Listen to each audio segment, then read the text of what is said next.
So we're now recording.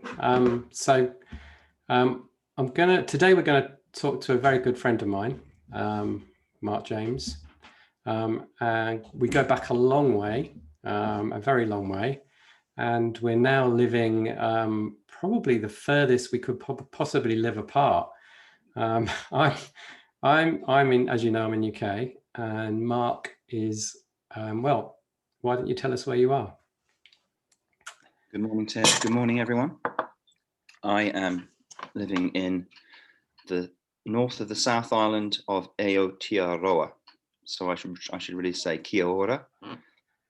I live in a little place called Nelson, which is a provincial city in New Zealand. It's about 50,000 people. A lot of industry here, but more agricultural industry, so hops and fruit. Lots of walks, lots of tourism, lots of sea, lots of hills. Basically, if I look left out of my window, I'm looking at the start of the Alpine range of the Southern Alps. So the industry is really, really, really, really sort of diverse and varied here. And the people are pretty diverse and varied. There's a lot of European people live here, a lot of American people live here, as well as the indigenous population and the colonists. So you're including living, me. yeah, exactly. So you're living with your wife Tony. Yeah. Your children have all grown up and fledged, are now living in different parts of New Zealand. Yeah. So my wife Tony, she's a midwife. So she practices to a New Zealand model of midwifery, which is really client focused, which is very important. That might come up at some point in the future when I talk about how I work. I have 3 children. I have one who's in the New Zealand Air Force. She's a photographer. I have a son who's a higher functioning neurodiverse fellow who brews craft beer. I have a very good relationship with him. And my daughter, of course. I have a son here in town in Nelson who has who's teaching at a school just down the road, and he has a little boy, and that makes me a grandfather. We came over here in 2003 initially. When you immigrate, you really have a journey into the unknown, which can be glorious, but it can be quite testy too. Can I just stop you and take you back pre-2003? Yeah. So you were in the Air Force in UK for how many years? Oh, about 14 years. So I joined the Air Force when I was 17 and a half. So I was training to be a dental technician. And I didn't want to. It was either run away to the circus or run away to the Air Force, and I decided the Air Force rather than the circus. Life was a bit of a circus in those days, so I joined up thinking that I could do dental technician training, but I couldn't really because they stopped the training. So I went in as a DA, or they call a DA here, a dental assistant, and I just enjoyed it, and I kind of felt the urge to do the hygiene training. So I started dental hygiene training in 1987. We graduated a year. We trained in a year. We did everything in a year. Do you remember those days, Tim? We trained in a year. No, I don't remember. How we did it, as well as polishing shoes and marching up and down parade grounds. I don't know. Anyway, so yeah, we did that, and then I went straight out to West Berlin from there, where I worked in the community as well as on base with the military staff and families, and then we moved to Scotland. Then we moved to Cyprus, where I met Tim. After that, it was the slow descent into leaving the military and going back into normal life, where my wife trained as a midwife. And that was my military journey. It's pretty interesting because I worked in the embassies in Moscow, and I travelled around a bit, really, from the far north of Scotland in the outer islands of Scotland, Shetland, and then to Cyprus and Berlin. And we actually were in Germany when the wall came down. So you see history around you. Sure, yeah. Cool. And then Um, you left the Air Force, and then you went to south of England. You were settled in the south of England for a bit. we kind of no, we actually went to Staffordshire. So we went into All right, right. into Midlands, and then we went to um, Leicestershire, where we worked in specialist practice. And yeah, this is quite a long journey. Yeah, I know. So we went from Leicestershire to New Zealand from there. So So what we made had you? three. What was that all about? I mean, that's a big jump Okay, to go yeah. from a clinical practice in UK to emigrating to New Zealand. How did that come about? Well, the real story is I liked the wine, but I'll say that we kind of realised that our children were just numbers in education. And when they went to the big teaching, when you went to parents' evenings and sort of, that kind of thing, you kind of realised the teacher really wasn't connecting to the children, and we felt that our children were being disadvantaged. I mean, we had moved them around a bit, so that didn't help, but we kind of had a sense that was an issue. But we also wanted Tony, when she graduated, to work to a model of care, a professional scenario which really suited her desire to practice. And we thought about it, and we went over and we did some research, and we kind of had a word with the children, and they seemed pretty positive with the idea. So we kind of sold the house and moved over, kind of thing. So That's where the whereabouts in New Zealand did you go then? Okay. Well, we had three choices. We thought about Christchurch, Wellington, or Northland. So what you basically do is you kind of decide where you go, you do your research, and then you email or letter bomb the practices in the area. You look at the internet to see who has job vacancies and stuff like that. So that's what we did, and we had a choice. We made the choice to go to Northland because it was warmer and it was more kind of it was more different. It was a lot different to what you'd have. We didn't really want to live in a city, initially. So we chose that, and we went up to Northland. So we made the journey up there. Northland's quite interesting. It's very bicultural. There's a lot of indigenous Maori there, and obviously what they call the Pākehā, which are the colonists. And that took a long time to adjust to that environment, which was very unusual. The other thing, you've got to leave your ego and your baggage behind, because New Zealanders are really not interested in what you've done. They're really interested in what you can do. It's quite interesting. So you've now got a New Zealand passport. I'm working on that one. We are kind of resident. So going back to when you first moved out there, how did you actually become a New Zealand citizen then? No. We just got a work visa, and they put it into your passport, and you go and work there for a year or two. They grant you that. So there's a like a time lag that you've got if you want to go from work visa to residency, and then you go through the application processes and all the hurdles and the hoops and stuff like that. So we got our residency, not on my qualification, ironically, but on Tony's qualification as a midwife.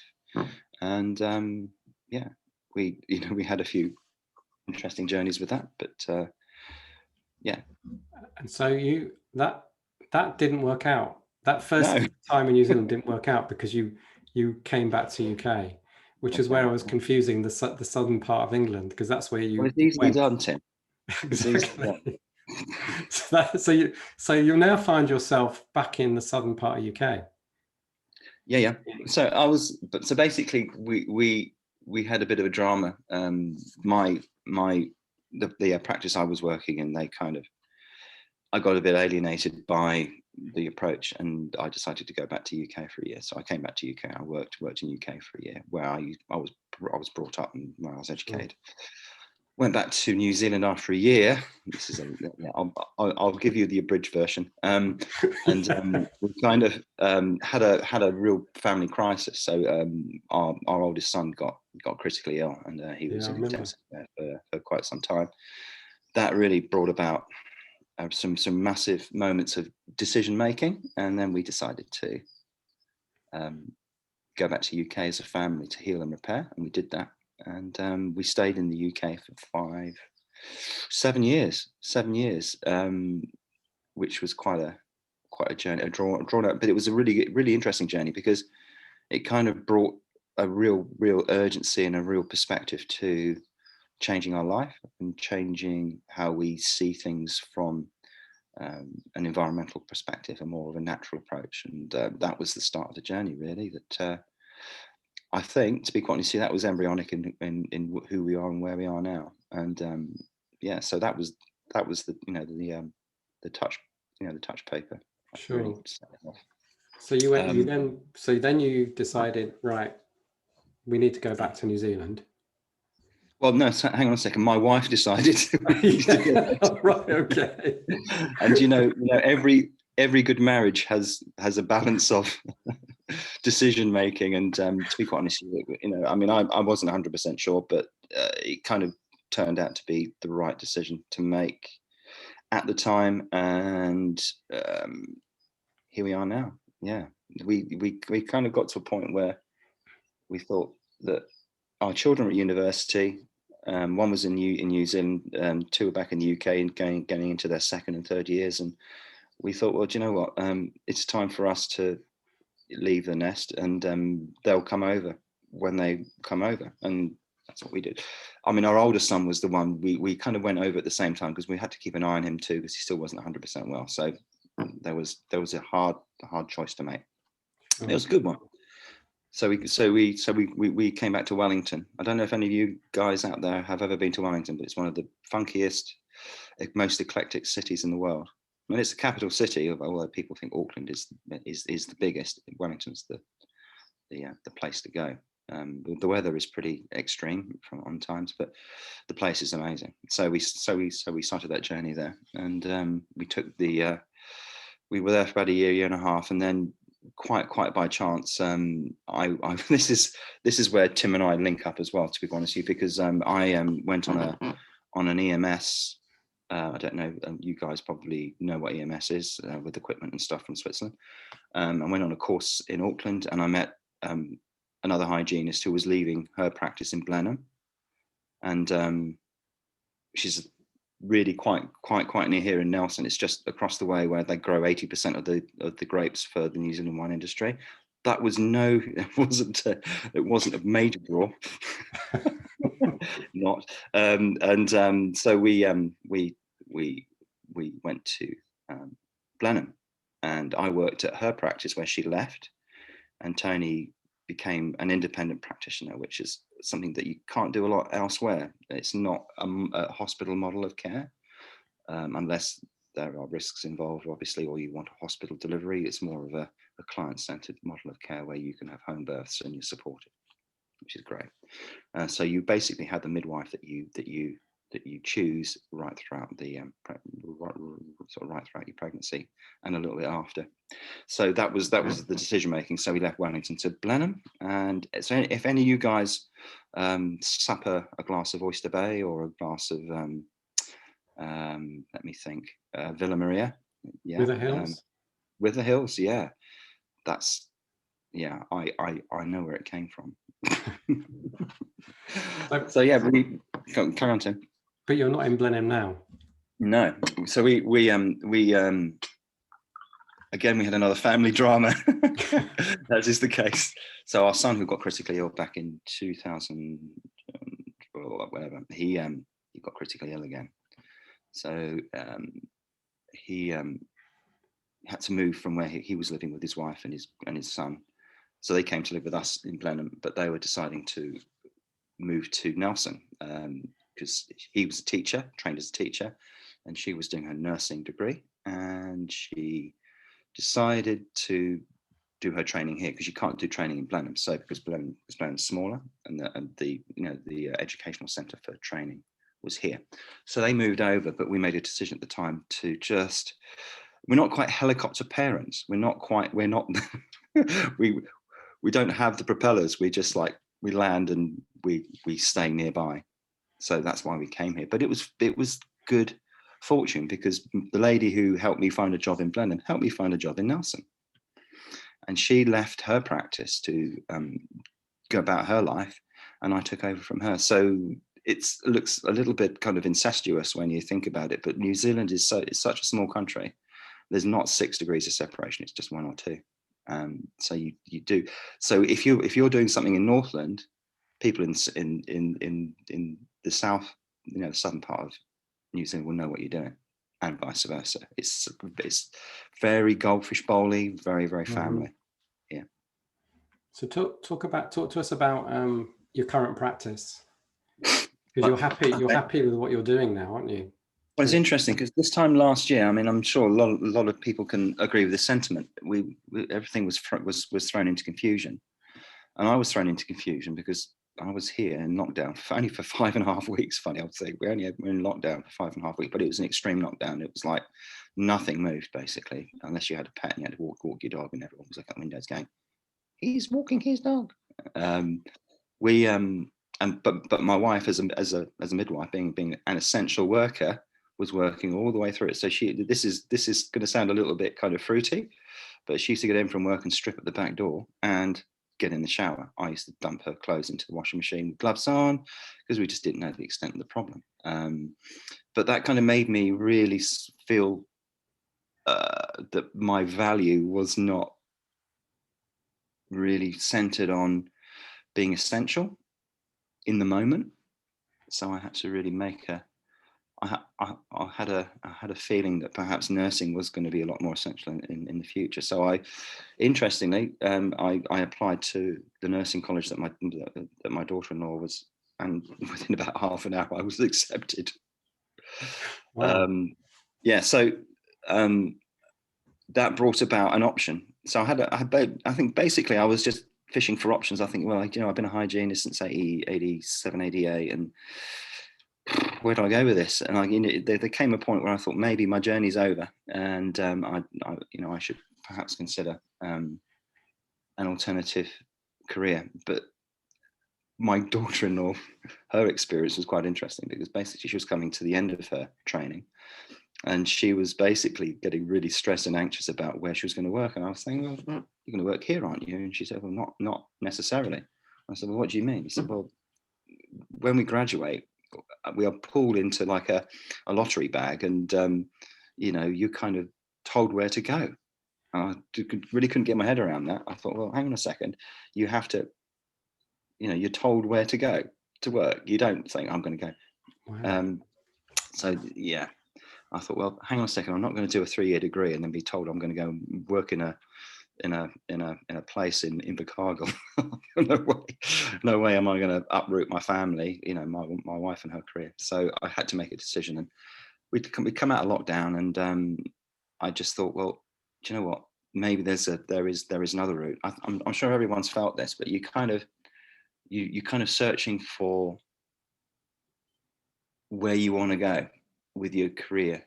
You've done hospital work, you've done specialist work, you've done community work, you've done general practice, you've dabbled a little bit in education, and you think yourself, well, I think I've done it.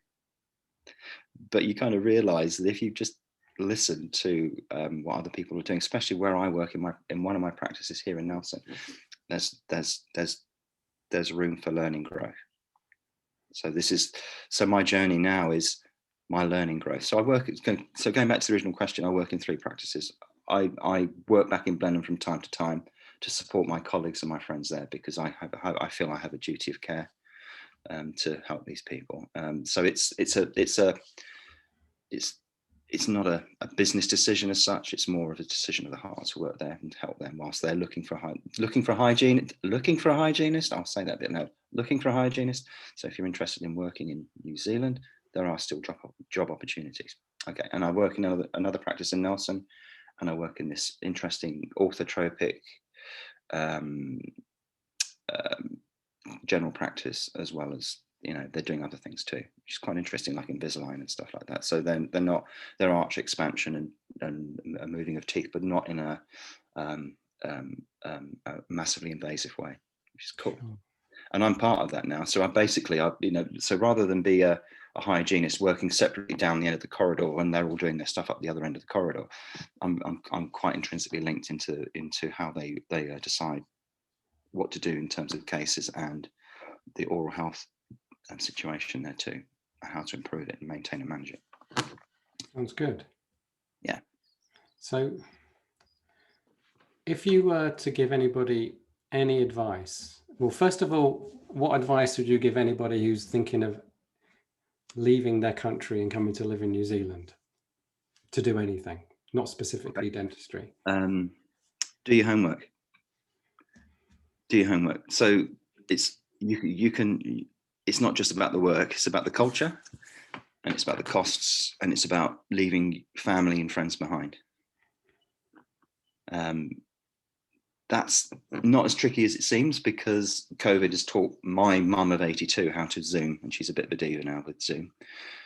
Okay, so you're not that far away emotionally. You can be connected really, really, really quickly. But New Zealand is not a perfect country. It has its problems. It has some pretty big housing problems, and you've just got to understand that because we're at the edge of the world kind of thing, things are a little bit more expensive. Certain things are a little bit more expensive, but it has its massive advantage. We got through COVID really quickly, and all the vaccinations and stuff are heading. It's just done very quietly. It's very subtle here. They don't bang a drum about it. They just get on with it.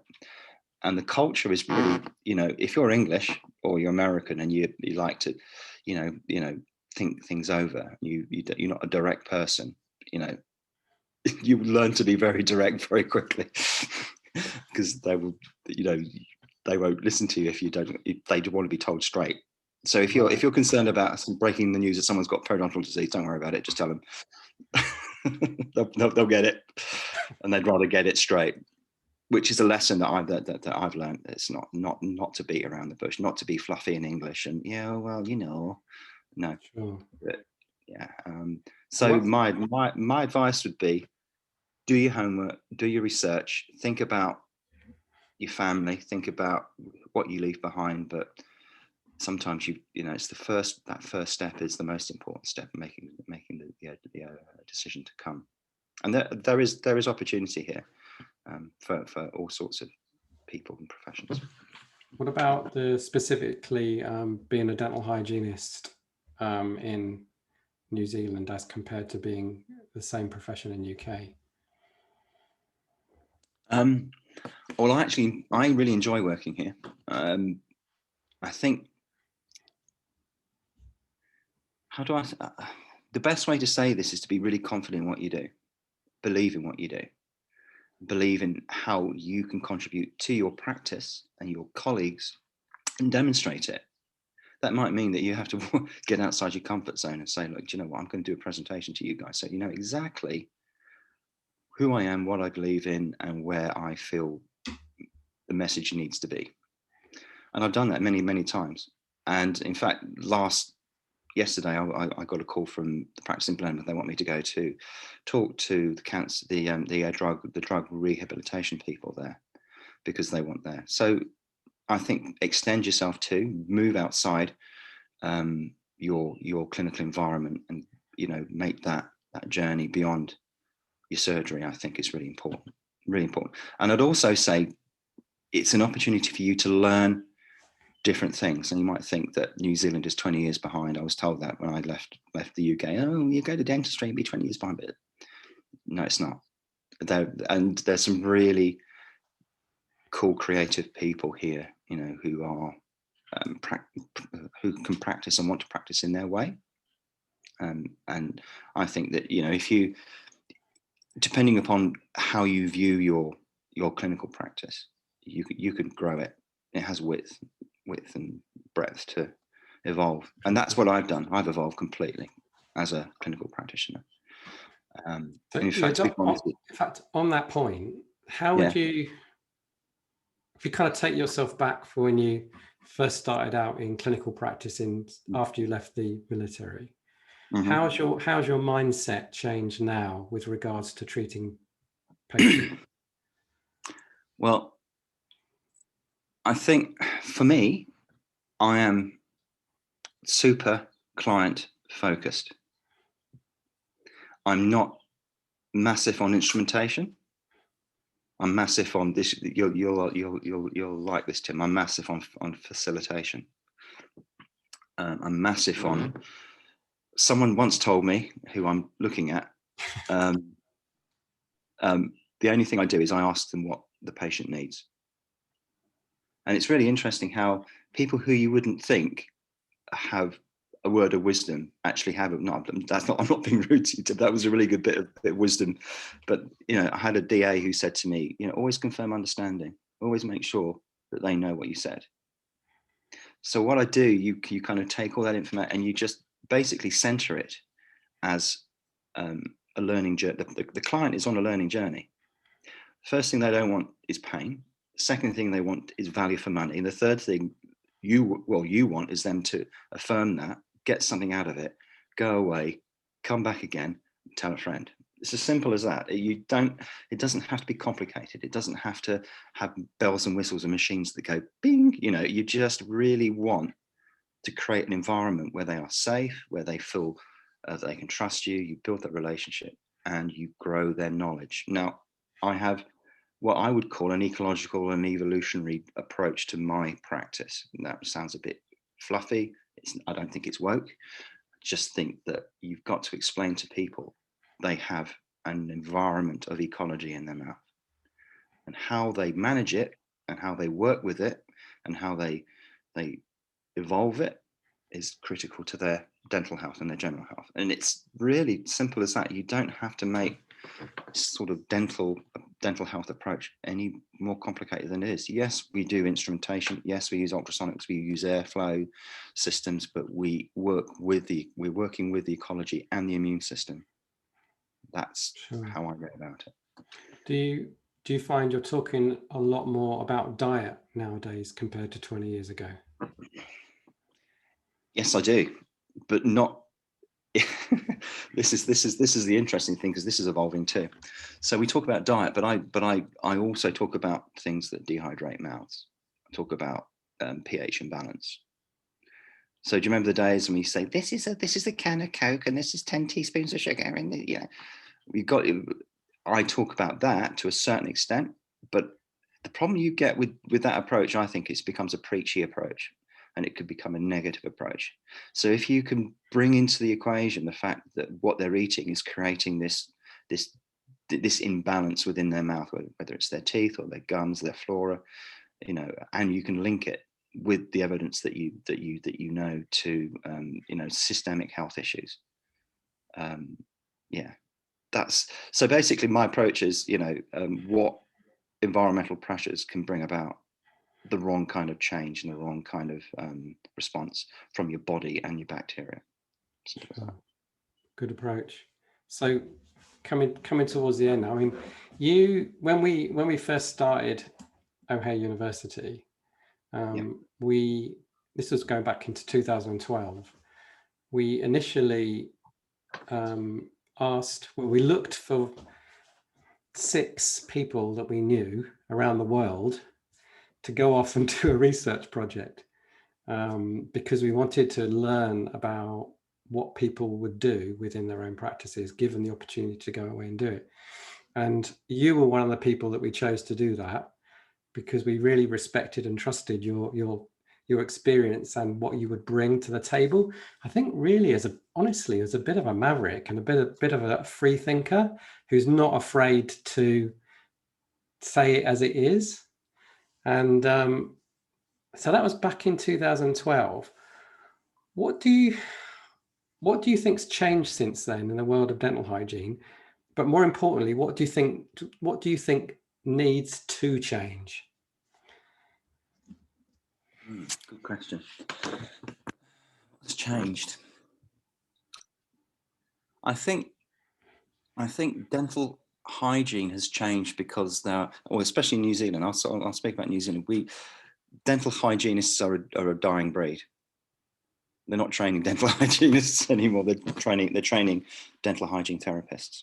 Sure. So you've got a problem with this kind of overskilling, perhaps, for the clinical workplace that we have here. I don't know if it's the same in the UK.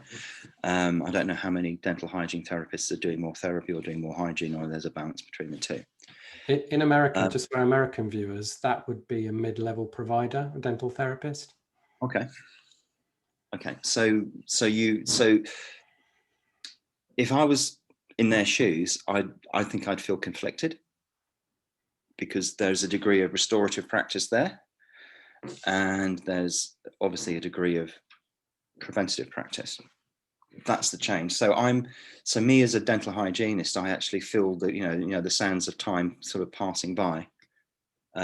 So I've got to grow and evolve. I've got to change the way I approach. So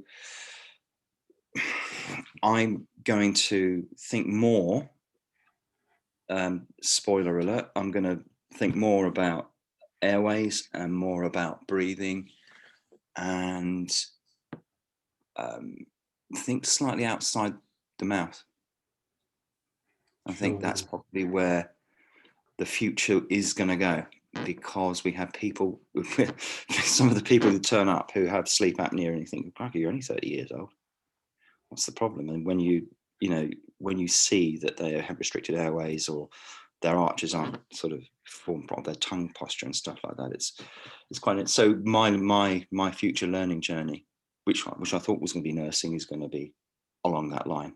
Now, in terms of how O'Hare University has, evolved me, or I evolved through it, I think it's given me confidence and courage to believe in what I feel is the truth, my truth.